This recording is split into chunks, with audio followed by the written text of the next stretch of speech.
show notes. On today's episode with Lorraine Sanders, we cover a wide range of things, including her weird but wonderful pathway from journalism into Web3 and the NEAR ecosystem, some of the challenges that she faced as a journalist, which are probably wider to the media industry, and then, as you would expect, we go deep. Lorraine explains how she sees Web3 as a new paradigm for publishing, quote-unquote, making media noble again. We also randomly talk about things such as Pronoia, which is apparently something that I have. You'll have to listen on to get the diagnosis. And we cover the importance of personal branding and the state of branding and marketing on the crypto ecosystem as a whole. Hint, we need a little bit of help. There is a lot more to this episode that I can cover on this introduction, but it is all fire. The only thing that I did not like is that Lorraine is a very busy person, so we actually had to wrap it up at the 1 hour mark. So this is a short one, but a really good one, and I hope that you enjoy. Let's go! Hello friends, welcome back to another episode of the Wild User Interviews podcast, a podcast about people, product, and crypto. Today, I am thrilled to have with me Lorraine Sanders. Lorraine has over 20 years of experience as a journalist and a marketer that have taken her from working among VCs in Silicon Valley all the way to the intersection of technology and fashion. Lorraine is also the founder of creative agency Spirit of 608, where they help founders and brands creating high-impact change through emerging technology, refine their messaging, tell their stories, and build out the teams and processes they need to get visible and grow. Lorraine is also a fellow council member for the Marketing DAO for the NEAR community and a fellow podcaster. Without further ado, let's jump in. Welcome, Lorraine. Thank you. I just want to start by saying that you're amazing. It is not uncommon for me to start doing research on my guests and actually get to know them like better or for real, like through the research than before I invited them. So I've been extremely lucky to be able to get people on board that turn out to be like 1,000 times more impressive than I knew of them. But yeah, I was looking at your website, your agency, I listened to a couple of your podcasts, and I was like, oh my God, Lorraine is like a superstar. Wow. Okay. I was like, I don't know what sources you've been researching, but I'll take it. I'll take that introduction. So for people that have not had the pleasure yet to come across all your content, why don't you give us a bit of an overview of the work that you've been doing and the transition from traditional journalism into this new wonderful world of emerging tech? Yeah, sure. Basically, I'm glad you mentioned the journalism part because really that's what everything goes back to. Ever since I was like a kid, I've always been a bit of a like reporter and a journalist, much to the dismay of a lot of my friends and family. When I was like 12, I was taking notes on people and writing things about them. And I'm a content creator at heart, and I've always done that. I spent about 15 years being a reporter. And as I went through that phase of my career, I had a lot of things that happened and things that I thought that have, I think, ultimately led me to be really interested in this Web3 space, which we can get into later. And I loved that part of what I did in my life. But ultimately, being in the media is like a really like tough job. And not so much from the day-to-day operations of it, but like the career side of it. And I can go into that if you want me to, but like it's a hard place to be because you're reporting about people. You are, not necessarily situated in like a positive work environment. I mean, you're sort of adversarial is what I'm saying. And I didn't, after a decade of doing it, love the feeling day to day of being in that atmosphere. And I was always looking for something else. And ultimately, that led me to go work for some startups. I was based in San Francisco for about 16 years. I interviewed entrepreneurs for years. And so I got the bug where I was like, I think I can be an entrepreneur. I want to go work for startups. So I transitioned and did some of that and ultimately found myself in the world of consulting and transitioned into mostly doing things for venture capital and Web3 within the last 2 years. So just feel free to ask me things and I'll dig in where you want to go with my like very non-linear path. Yeah, that is amazing. I love that you mentioned the adversarial nature of journalism because even though it is so real and I can see it as you mention it, it wasn't like the first thing that popped to my mind.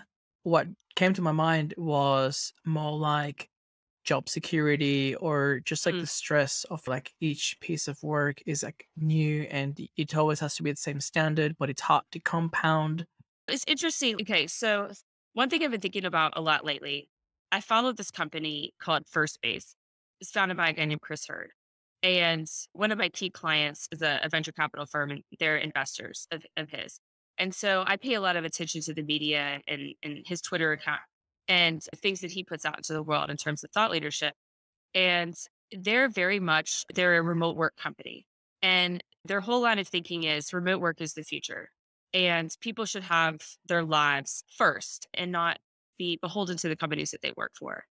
And it's a bit of a revolution in the way that so many people think, especially within the last 2 years, that we shouldn't have to get up every day and go to an office and sit in a chair and put our 8 hours in order to get a paycheck, because it takes away from your family life, it takes away from your health and wellness, all of these things. That's somewhat recent. I think that line of thinking was coming into play well before the pandemic, but it was a little bit outside of the box when you maybe go back further than 5 years. I've been like a professional or working outside of college for over 20 years. And I've always had that line of thinking that I remember when I was like about 21, 22, coming out of my master's degree in communications and journalism. And I was going to look for a place. I was trying to get a job, obviously. And I went to an interview at a company that was like really well regarded. And they said to me, you can come work here for, it was probably the equivalent of like 35,000 US dollars a year at the time. It was a really competitive position at a publication. And they said, you need to be on call 7 days a week because you're junior. If you come into this position, you will not have a guarantee of time off on holidays.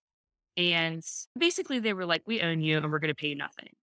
And I remember thinking this could be the gateway to a really great future as a journalist. I could do this for 2 years and then level up to bigger and bigger publications.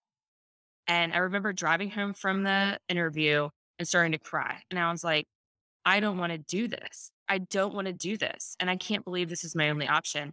And at that point, I decided I'm going to try, come hell or high water, to freelance and do what I want to do. And I think that's always been my sort of MO. And I probably have sacrificed a lot of career prestige because of that.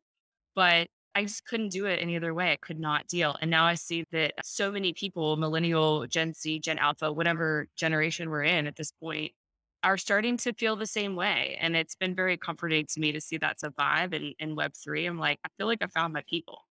They're like, oh, I don't care what time zone you're in. We'll figure it out. They're weird. No one cares where you come from, your educational background. It's a go-to attitude. There's a few things to unpack there. This may be a very odd coincidence, but I was actually thinking about that timing issue this morning, jumping in the shower. I was like, it took me a long time to like finish university, and I spent a year traveling afterwards. I think that in odd ways, I delayed a little bit my professional career. And when I did start, I lasted about 9 months at a law firm in Sydney. But it was blatantly clear to me that I just couldn't go to an office every day. Like, Hmm. it was killing me. My team was amazing and the workload was okay. But I was like, there has to be something more to life than this. So now that we can work remotely, and it's just having the flexibility. And to be honest, now that I can choose which city I live in and whether I work from home or an office, at least I personally, because of the type of work that I do, I'm actually gravitating towards like city hubs where I can be closer to Yeah. people. So I do want to be part of those communities, and I see the value. Like I worked with Claudio and Metapool in person in Mexico for a month. So I see the value of working with people. I don't want to go in a bunker or like a basement forever, but it's having the optionality, and then you structure your life around it. So I think we're extremely lucky that now we've got the technology and all the communication tools to enable that.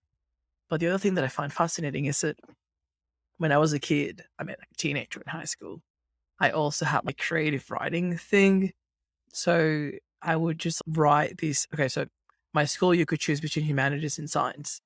Mhm. And my school was they were very outspoken. They weren't really trying to hide it. They were like, look, we've got the humanities stream because it is required by the government. This is Mhm. like a science school. So we've got 3 streams for science and 1 for humanities. I was basically forced to do the science stream, and I would be so bored and struggling during chemistry class and physics class.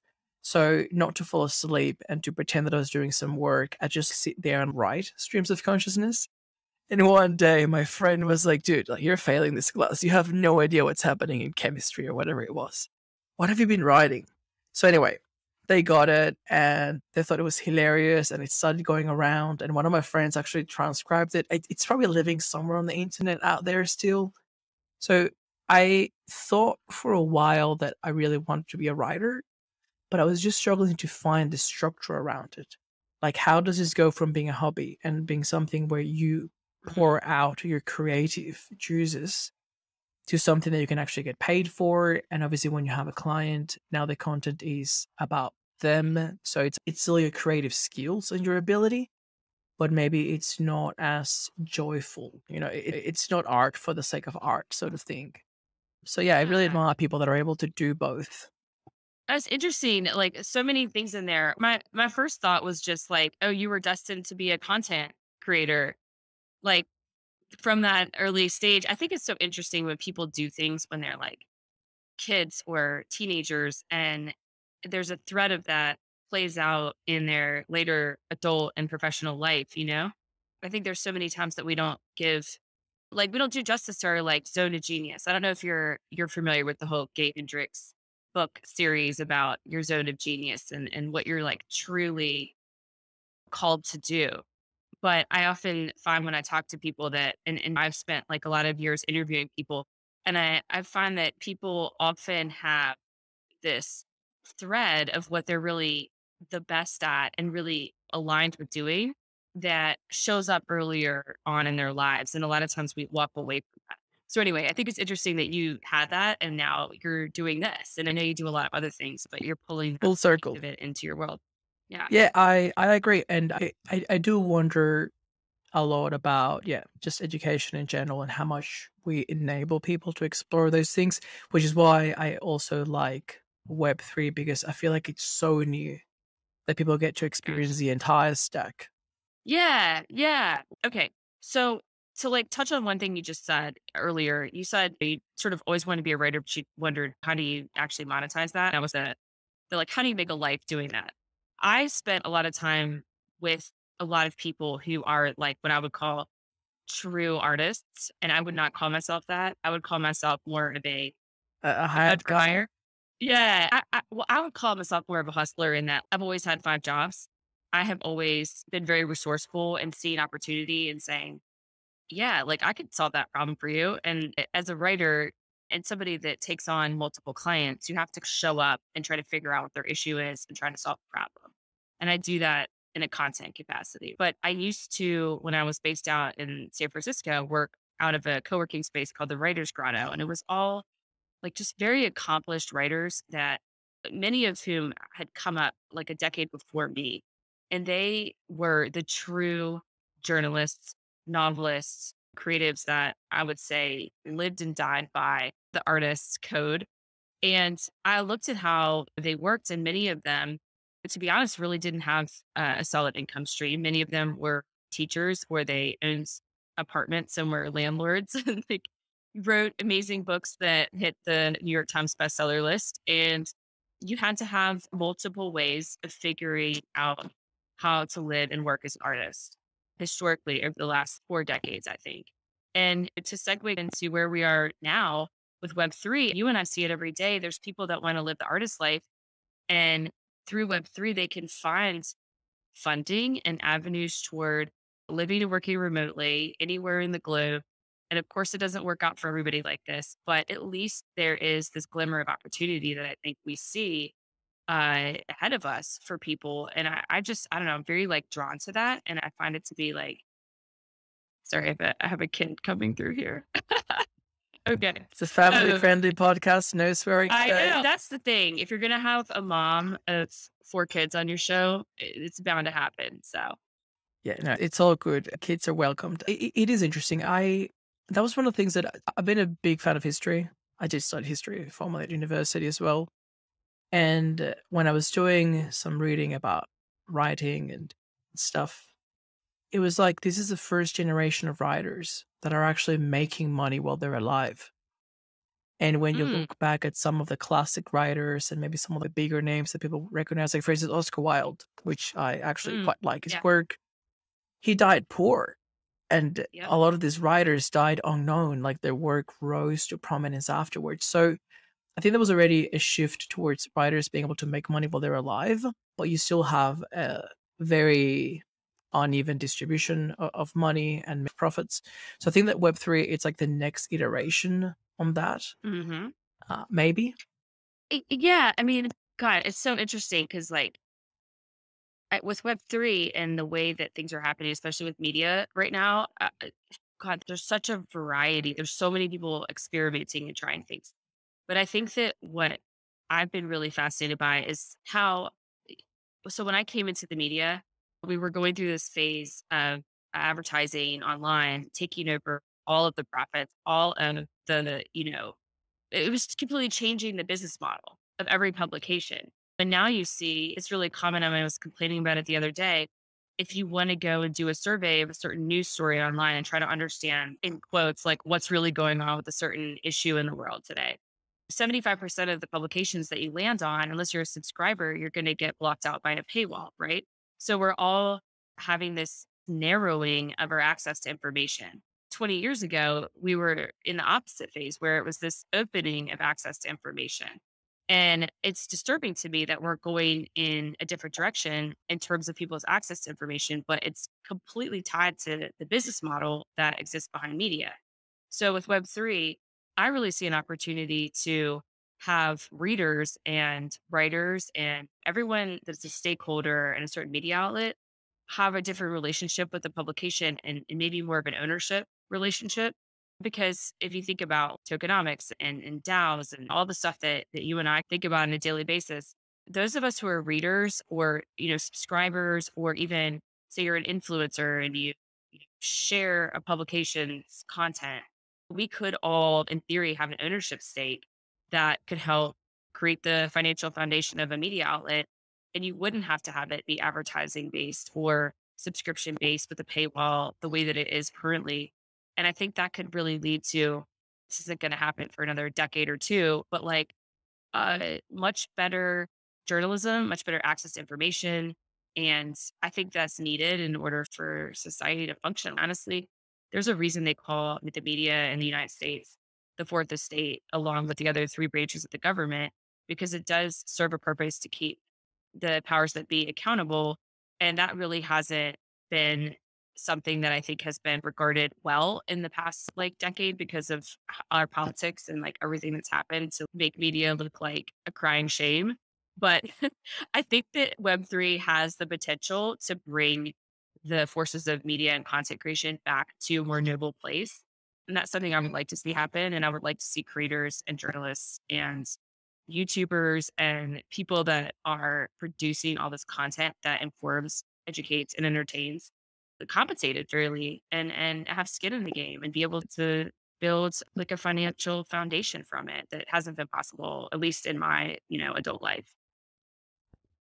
I think that a really interesting framework to tie it all together is in the past, I was a little bit outraged how we were able to massively discount people creatives output.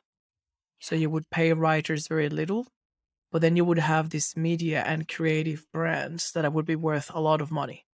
Yeah. So you start to see how technology starts to, I wouldn't even say redistribute value, but really like unlock value in different ways. It's a process of Yeah. disintermediation. We start to take away some of those bigger brands that were taking advantage of the creators and maybe in holding them back because you control the terms of what they create. And then you start to give them new distribution channels. And for me, it's very encouraging that when you start to present this new vision for what Web3 can achieve, it has technically already been validated by tech in general, like Web2. So if we look at something like Substack, there is a fascinating phenomena of even established writers that were with institutions like the New York Times or other newspapers, that now they are independent, they have their own Substack, and through a direct relationship with their subscribers, they're able to make the same or more money. And to me, the key element there is you're able to, and this is coming very close to the nature of your work as well, you're able to build that brand. And people Yeah. want to get behind what you represent as a brand. Could be personal brand, could be your project. So yeah, I'd love to get your views on branding in general, and then we can start to segue into the crypto world specifically, like how you perceive the state of the marketing and the branding there, the opportunities, the challenges. Eventually, I'd love to hear your experience with the Gen C event and Oh, how you yes. land on NEAR. And then we can double Yes. click on some of the work that we've done together in the marketing DAO.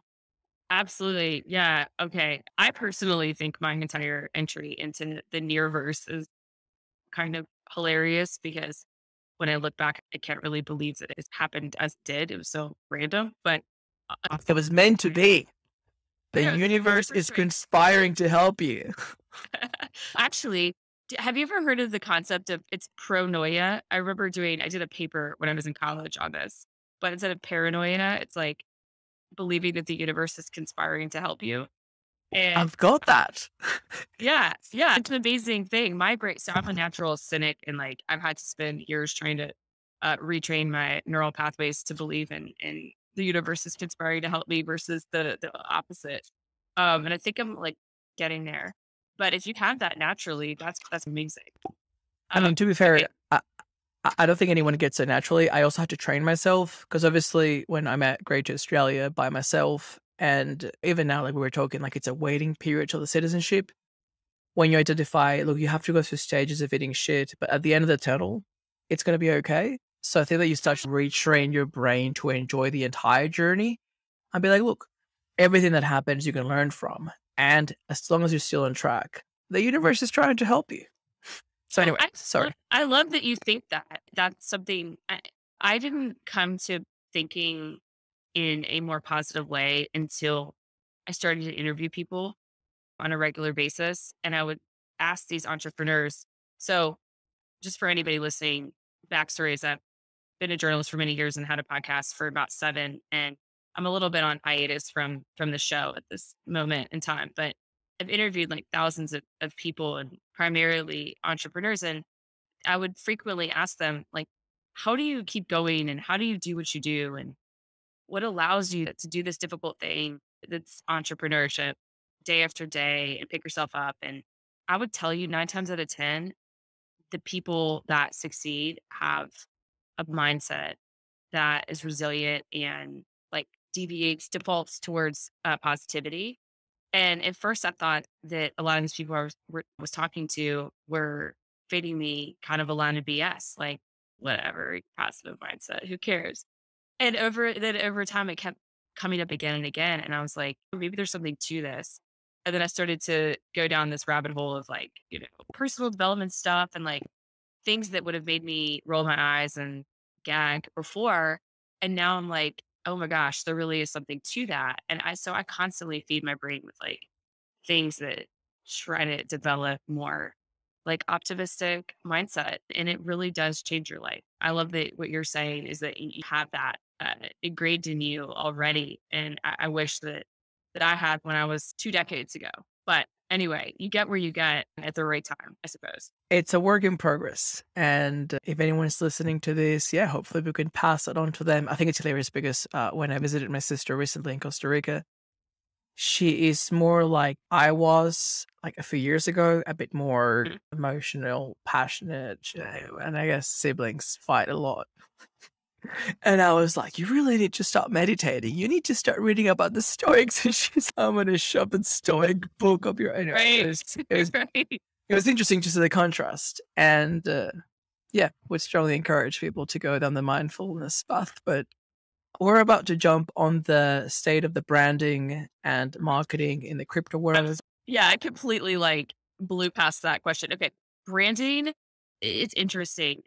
I would have at one point said that if you were trying to brand yourself, you were a terrible person because it was very contrived and all of this. But now it's so important. And I think the takeaway for me has been to see that we're all so busy and there's so much information and so much noise. And branding is an activity of cutting through that and allowing people to see who you are and what you're about and how you can best connect in a very quick, concise way. And that is really at the core of what I help a lot of the people that I work with do. I would say I'm horrible at doing it for myself, but, I'm like this very nonlinear path. If you go to my LinkedIn, it's terrible. But when you are trying to navigate the world today as a business or as a creative, branding yourself is the way to allow other people to connect with you. I'm going to be the adversarial host and say, I agree. I think you are terrible at branding yourself, or maybe you're too humble. Like, once again, like doing the research and seeing the amount of content, just like the general aesthetics of your website, the level of like detail and care that goes into design. Honestly, I think that is the standard that we should have for all crypto projects and that they're all lacking. Oh, So yeah. I'm very happy to have you on the marketing DAO. I feel like it's being a steep learning curve. And maybe there's been more of a focus on trying to understand what is happening in what we do as opposed to bring in your output. But yeah, I'm looking forward to you, I guess, teaching us and most importantly, our little minions that we fund, the marketing ways. But I think I'm getting a bit ahead of myself. Maybe we can talk about the Gen Z event and how the Yeah. journey with NEAR started. We have Yeah. so far established that the universe put you here. Oh my gosh. Okay. Let me tell you how I got involved with NEAR. Because honestly, a year ago today, I had zero understanding of what NEAR was. And I was very interested in Web3 and crypto going back to, well, nobody called it Web3 back then, but back to 2018. I got really interested in what was happening with blockchain and cryptocurrency. And I live in a small college town, and we have a university that's very highly regarded in the town that I live in. And so we've got a lot of intellectual academic folks. We have a lot of people that have tried to escape New York and the Bay Area and San Francisco and have tried to come, live here to have a more chill lifestyle, right? If you don't And mind disclosing which cities is. oh, it's Charlottesville, Virginia. And so I say all that because we just have this very like interesting blending of like academics and artists and people here. So I was working out of a co-working space and they started to have events around cryptocurrency back in 2018. And I remember one night I was like, I'm going to go to this event and just, I'm really interested in this. I'm going to try to connect with some people locally and try to get into this space. And I went and the room was packed. I mean, for my town, 90 people showing up and a meetup is a big thing. And I remember being so fascinated with the conversation, but looking around and I was the only woman in the whole room, literally. And I was I was about shocked. I to was like, ask, and it yeah. doesn't And impress me. yeah, I was the only woman. And I'm also, like, to be honest with you, at the time, I was going through a divorce and I was looking around. And I was thinking to myself, I'm the only woman. I'm also, I think, like one of the only single people in here by scanning all the hands and like seeing the rings and all that. And I was just thinking, I feel so uncomfortable. Like I want to pay attention to what's being said, but I don't feel like I can network. And I just feel really awkward. And I left that event and I went home and thought, I really want to get into this space and invest, but I'm going through this transitional time in my life, and I don't want people to think I'm going to these meetups to try to like, I mean, to like meet men, right? And so I just shrunk back from the space. And I also thought I have no business making wild financial choices right now. So I'm going to move forward. And I went through that transitional time in my life. And this time last year, I was thinking, I really want to get into that space. And I had gotten out of that phase of my life onto the next, was feeling really stable, was looking for the next kind of phase in my career. And I wasn't sure how I was going to get into Web3 in quotes because I thought you have to have some sort of like red carpet for you or like, here's your entry point. And so I remember it clear as day. It's weird how certain moments crystallize for you. in your brain. But I was making dinner like last fall, or I don't know what it was, like September, October, one night in my kitchen. And I was like fiddling around on my laptop while I was doing whatever I was doing in the kitchen. And I saw this like message board of a women in tech group that I'm in. And somebody posted, "Hey, are you a marketer looking to get into Web3? There's this conference happening." And I immediately thought, I'm a marketer looking to get into Web3. And then I thought, oh, there's a conference. I probably can't go because, like I said before, I'm a mom. I have two bio kids and two bonus kids. And I've got this crazy logistical blended family thing. And I live in this small town. I'm not in And a New York huge dog. or- Yeah. Oh, did you see? Did he walk past me? Yeah. No, I listened to your podcast and I loved the introduction. Looper. Yeah. 85 8 pound pound Looper. dog. He's Loved it. ridiculous. Yeah, that's my pandemic puppy that's now a gigantor. But I was standing there and I thought I probably can't go to this conference. And then I realized it was virtual and it was Gen C. And I signed up for their mailing list and I was like really excited about this thing happening. And then I began to watch all their YouTubes and listen to the speakers. And I got to tell you, I remember watching, I guess, the Four Ants Guild. There was a video on what is NEAR. And I was sitting there like with my head exploding. Like I was like, what is this? Like I knew about Ethereum and I knew about Bitcoin and maybe some others, but I didn't know anything about the NEAR ecosystem or a lot of the other chains. And it just blew my mind. And it also seemed to me that there was this ecosystem of people that were very globally minded. They had somewhat of a ear towards sustainability. There was like a respect for access to the technology, like the whole idea that things were composable and that you didn't necessarily need to be like an expert hacker coder to participate. And I thought, I want to be involved in this somehow. And I remember my partner, he was like looking at me and he's like, what are you doing? And like this, you're watching these YouTubes while like cooking. And one thing I'll tell you, and I don't know if Carl is ever going to listen to this, but I saw the interview with Carl and I was like, and for people listening, Carl's on the marketing DAO with us. And I was like, is this kind of dungeon? Like, where is he? Because he's always like on the video from his like brewery in Italy. And now I know that. But it was And for a bit of context, he's like an elderly person with a big beard in a dungeon. It is definitely a character. I saw Visually. Carl. I saw Carl and I was like, I gotta get involved in this whole scene because this is amazing. And it just seemed like my people. So anyway, I started to submit to the bounties that were offered. And I've since come to find out I don't think anybody like looked at any of my submission materials really. I don't know.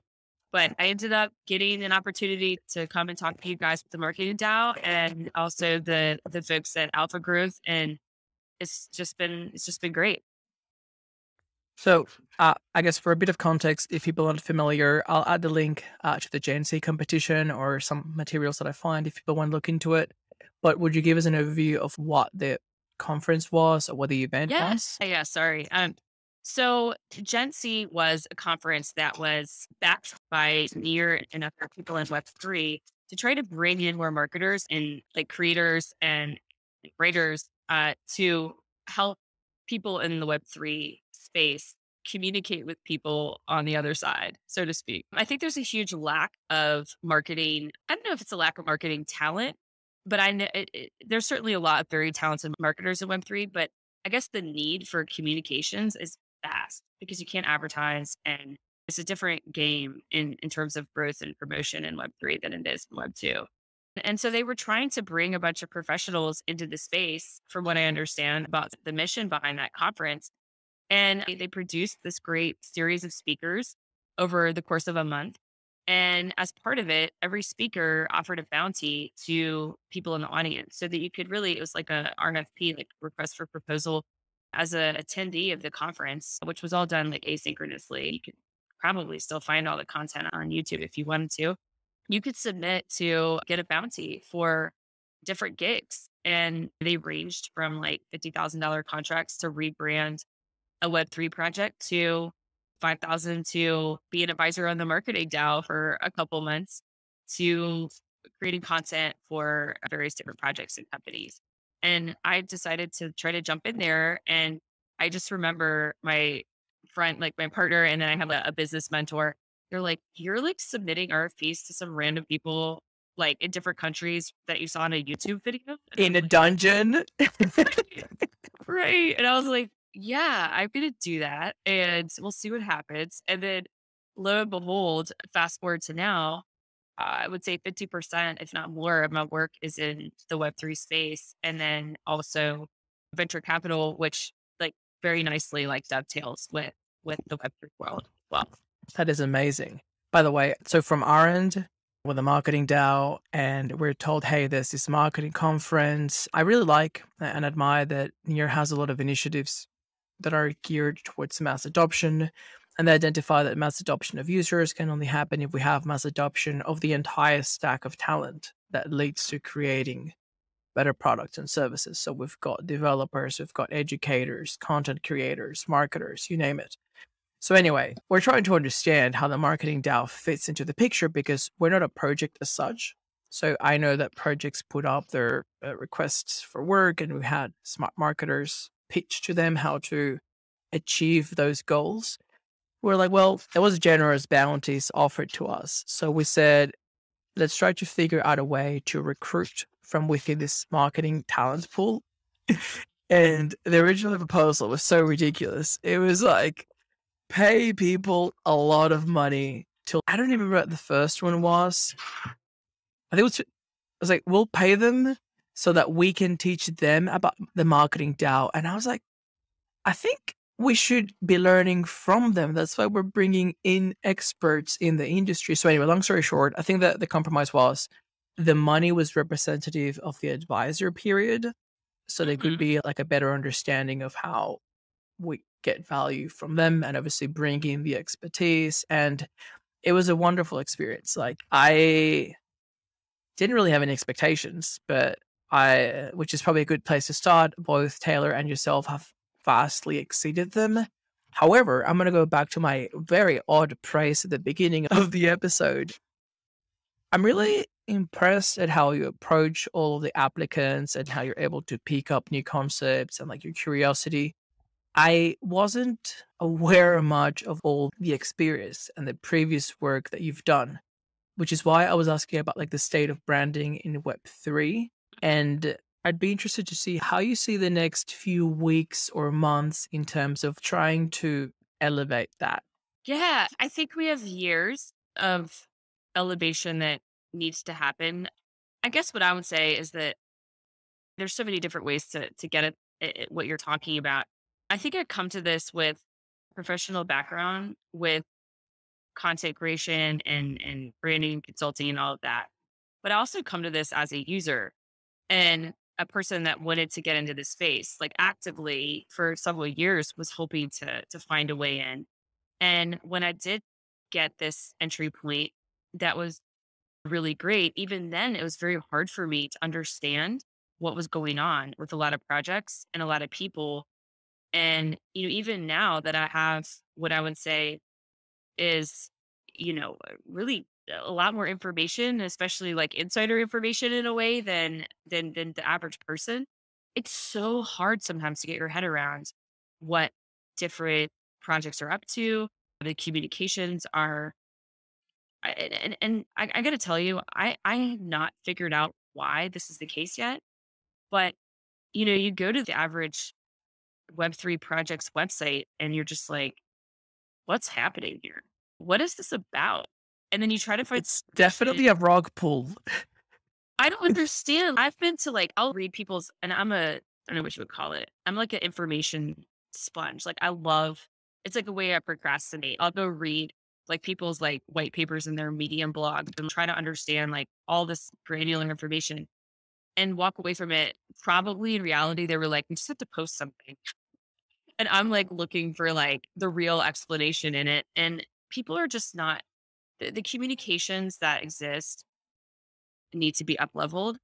And if you really want mass adoption, you need to have a much more robust level of branding and storytelling around the problems you're trying to solve. And that's something I've learned. I gotta say, I gotta credit to Alpha Growth and Brian Collagen for that, because he's really big on that all these projects need to really put a stake in the ground around what problem they're trying to solve and create a narrative around it, because we're lacking in that, and people are so aware internally as teams, but they're not able to get that message out into the world. I've enjoyed trying to dig in a little bit. Now, of course, in the sandbox that you and I are playing in with the marketing DAO and the community projects that we're seeing, the Nearverse, I think that there's all of those issues with communication, but there's also this, it's global.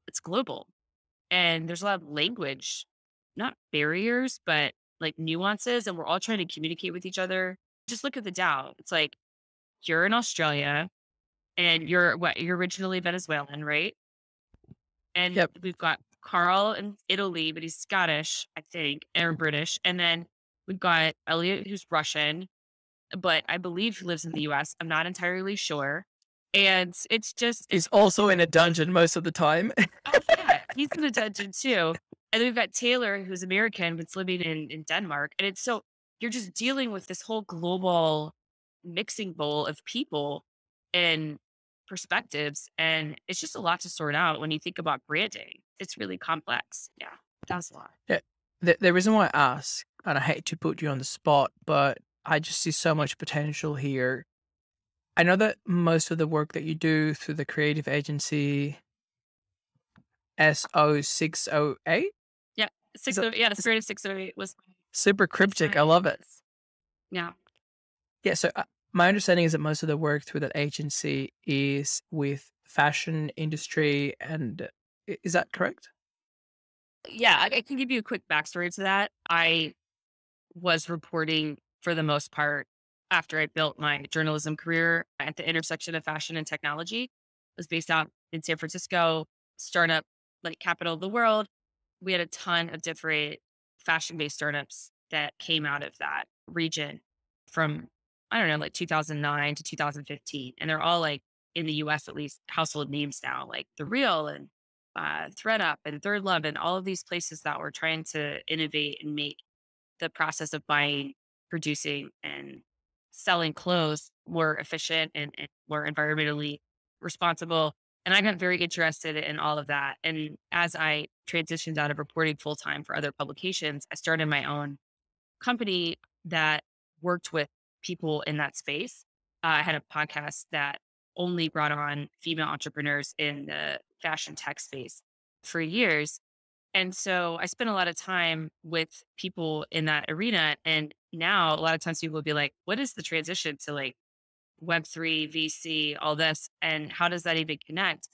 And there's a very direct connection, which is that people who were interested in the intersection of fashion and tech saw a way forward that was different, that was better for workers, that was better for, the planet, that was better for every kind of stakeholder in that industry that honestly really touches everybody because we all wear clothes. And well, not everybody, but Most of us. the vast majority, right? And there's just this eye towards innovation and progress and care for people's livelihoods that I see alive like in Web3 and in the blockchain ethos as well. And also, there's so much potential for Web3 to transform issues around transparency and like workers' safety and workers' rights. When you look at like in the nearverse what like open source protocols doing are aiming to do with their technology and putting things that relate to transparency and sustainability on the blockchain, I see all these direct connections between the space that I came out of into where I'm looking at in the future. But yeah, the Spirit of 608 was my agency around fashion and tech and consulting. And it's interesting that you brought up, you're like, it's super cryptic. I love it. I've had a number of people in my business life tell me, get rid of that name, just ditch it. Nobody understands it. Like you need to come up with a better name. The branding is terrible. Like nobody can walk away from seeing that, understand what it is. I feel like Web3 is the perfect place for this cryptic, bizarre name because everybody's name is cryptic and bizarre, and everybody's perfectly willing to do the mental gymnastics it takes to understand the relationship between someone's Twitter handle, who they are on Telegram, who they are in some kind of forum. Do you know what I mean? I don't know. So maybe I'll I keep. don't know what it means, but it is provocative. Well, cool. I like that you think that because I've a lot of people in Web 2 were like, you need to just, and that's why I changed what I was doing to LS media and marketing, which is like, uh but maybe I'll keep the spirit of 608. We'll see. So the episodes that I listened to two of Make It in the Metaverse, Oh, yes. and I love it. The design, they're very well edited. I know that podcast editing is one of the services that you guys offer. Maybe I should be looking at engaging with the agency. But the reason why I ask, and I know that we're short on time, is because my perception now is that you're like sitting right in the middle of two worlds and being Yeah. a mediator and being able to like translate information really well. Like I actually loved how you're able to like relay like the crypto culture to like the lay people and introduce all these new concepts in a way that I can give that podcast to my sister and she'll finally know what I'm talking about. NGMI. But Yeah. I would suggest or ask if you've been thinking about or you're interested in like basically aiming your gun more at the crypto world and offering those services in terms of like branding and just in general to the crypto population. And specifically, I was really blown away by the free resources page. There is a do it yourself PR masterclass or a free downloads, tips to get noticed, a founder's guide. There's so many things there that I'm like, we've been funding people in the marketing DAO that they've been doing basic work, like people that have good intentions and ambition, but they just don't have any framework. And I was like, Lorraine, we have to give these people the tools. That's funny you say that. I never really thought about those tools, but yeah, I guess. I mean, I've created so much content. I think this is why I like love doing work with the marketing DAO. And we've seen a lot of projects come through that we're like, and I don't know how this is going to sound, but just to be honest, like, we're like, are we really going to fund this? And we have all these debates about what is valuable content. And I think my lens on that comes from years and years of creating all this stuff and nobody paying me for it. Right. I mean, I make my money from consulting and doing retainer based work for clients and for companies. But I think that it's really cool to hear that you see value in that because I would love to get that stuff out there more. And I love the podcasting space. And I really would love to create more content for people like myself who are interested in Web3 and blockchain. I don't want people to miss out on the opportunity to get involved and to understand this revolution that I believe that we're in the middle of. And I think there's a lot of, and I hate to genderize everything, but I think there's a lot of women that just don't have any avenue towards understanding this stuff. And I'm like, ladies, can we not miss out on the next financial revolution? And we've missed out on all of them thus far. It's a big mistake to not understand this stuff. So, anyway, I think yeah. I think definitely content and role models are massive. I know a few of my female friends, they really like a podcast called She's on the Money. And I think that it's like introducing, it's like basic financial literacy, but it's amazing how, yeah, you have to reach your audience. And these are things that they may seem basic, but they can make a life Well, of and difference. to go back to like mindset, I don't know if you are familiar with. She's an Australian influencer, Denise Duffel Thomas. Have you heard of her? She is a money mindset, I don't know what you would call her, influencer, author for women. And she's based in Australia.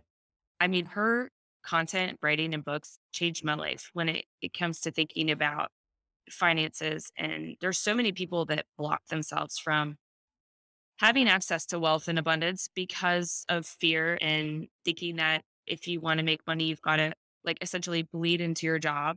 That if you want to succeed, it's going to come with all these negative consequences. And I think that we're really in a space where a lot of people are waking up to realizing it doesn't have to be that way. But I want people to have access to information, education, et cetera, so that they can live the best lives that they can. And I set out with that, making it in the metaverse podcast to try to relay some of that information to people like me. But I have paused with it a little bit because as you go into the Web3 world, I think it's very easy to start feeling like you don't know anything. I got to a point where I was like, who am I to tell people what's going on? I'm trying to understand all these DeFi platforms and dexes. And I love like playing around on these like weird projects that are like, you're going to make 200,000 like APY or whatever. And I started to realize that I had so much more to learn and it made me pause. But having this conversation with you is making me think maybe I should create more content for people like your sister and women who live on cul-de-sacs in the United States and have 4 kids. It's hilarious because I had the exact same experience with my YouTube channel. I got to a Yeah. point where I was like, well, if I don't already know the project, then I'm very familiar with it. And by definition, there's so many new projects that I have to go do the research. Also, I do the research and I was like, I don't feel like I'm actually qualified to actually be explaining this to people. It's interesting that I'm very self-critical, and every time I publish something, it's actually really nice to get comments from people that appreciate it. Like this, maybe we can have a support network. I reassure you that the content is really valuable, and then you can return the favor. The But imposter syndrome support group for yes, content creators. yes, please. Yeah. Yeah. I'm sure we can find a fair few, because there's always people that know less than you, and as long as there's people that know less than you, what you know already is very valuable. And that's something that I really liked about the 2 podcast episodes, that I feel like there's a lot of energy. It's very well edited. It's really good, like audio quality, but also there's like this, I guess, like confidence that you're talking to someone and the content is hitting. Because some of the videos that I've made, sometimes I'm like a bit hesitant. Am I dumbing this down too much? Is this too complicated? It's really not clear who's watching the content other than 98% males. Knowing your audience is so important. I can't create anything unless I know who I'm talking to. And so whenever creating something for somebody else as a client, or if I'm creating something for myself, that's like the first question I ask is, who's the person that you're aiming this towards and what do you want them to get out of it? But I will say with you, I actually so I'm in the Alpha Growth Telegram group and they posted your video about Bastion when they were launching in there. And I was like, oh, like I know him. So I watched the video and I was like, this is great. And then I ended up getting involved in that launch and that lock drop and all that stuff that they did via that. And so your content is valuable. And I don't know the percentage of women versus men watching it is, but I watched it and I got something out of it. And Thank you. Now I know it's you and my sister. That's the percentage. It's you and my sister. That's it. Like, we're the women in the audience. I don't know, but that's exactly my point. You have this perception that it's majority guys watching, and maybe that is absolutely true. I just feel like more women need to be digesting this content. And if you put something like the Bastion launch, where I've been, following Cresco, I think you had the founder Hindu Hacker on recently, and there's a lot of women that look at these projects and we're just like too busy and it's too much to get your head around it. And I also, at the same time, I'm like, ladies, you got to start like aping into this because you're going to miss the train. So anyway. No, that's huge. I think that maybe in real life events could be like a different type of experiences to get more people involved. The image of you watching a YouTube video while you're cooking was quite lively, and I love it. Right? I'm like, what is going on? And I don't know. I guess what I would say is that there's something really cool in life about seeing something that just seems absolutely ridiculous and taking a chance on it and having it completely change the direction of your life and your work. And that's absolutely what happened to me, stumbling across the Gen Z conference and getting involved with the marketing DAO. And I don't know. It's there's a lot of negative stuff happening in the world, but these types of things are really what keep me going. I know that sounds cheesy, but it's 100% true. That is a fantastic point to wrap it up. Unless, I don't know how we're going for the time. Yeah, no, I gotta wrap it. Okay, Lorraine, thanks so much for your time. I know you're extremely busy with a blended family and 5 jobs. So Thanks for just being so open about your career, your vision for the future, and I'm sure that people will find this very valuable. Thank you so much for having me on. And now that you've re-inspired me, I'm looking forward to getting you on my continuing podcast. So we'll pick up the conversation again soon. And thank you so much for letting me talk to you on the show. Too easy. I'll send you a link to the Web3 support group, the content creator support group. And if anyone listening wants to join, just send me a DM. Awesome. Thank you. Cheers. That's the end of another episode. As usual, quick reminder that everything contained in all of our episodes is for entertaining and educational purposes only. If you're interested in learning more about Lorraine or anything that we've mentioned in the podcast, I put a fair bit of effort working on the show notes and I try to make sure that all the information is there. If you have any questions or comments, you can always reach out directly. Now, finally, a little bit of alpha. This may be the last time that you listen to this song because, well, there are some copyright claims against us on YouTube. But also, our next guest is making some amazing headway into the Web3 music space and in general, a fantastic musician, and he's offered to make some new beats for us. So let's hope that we actually get the beats and this doesn't age badly. Once again, thanks so much for listening and I'll see you on the next one.